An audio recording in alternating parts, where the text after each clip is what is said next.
ఇక మేమైతే ధనియాలను మెంతులు అయితే అలుకుతున్నాం ఇప్పుడు. ఇక చూద్దాం ఎంత బాగా మొలుస్తుంది.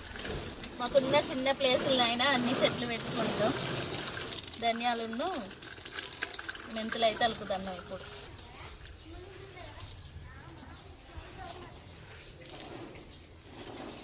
నేనైతే ధనియాలు అలుకుతున్నా. కవిత నువ్వేం అలుకుతున్నావు? మెంతులు వస్తాం. మెంతులు అలుకు. మెంతులు అలకమన్నావు కదా? అలుకట్టు. నేను ఇటు సైడు మెంతులు ధనియాలు అలుకుతాను. అలా ఓ వస్తలేదా? అన్ని పెట్టుకోవాలని ఉంటుందా? లేచిందా ఉన్నదా?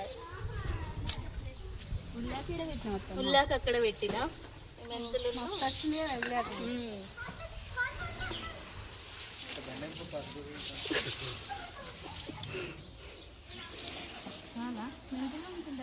ఇంకా అలుకోట. మెంతులే బాగున్నాయి. ధనియాలు ఎక్కువ రేటు ఉన్నాయని వాళ్ళు పెడతలేదు. పూజ ధనియాలు పెట్టవారా? లేవక్క, ధనియాల పౌడర్ ఉన్నాయని ధనియాలు పోతా మరి.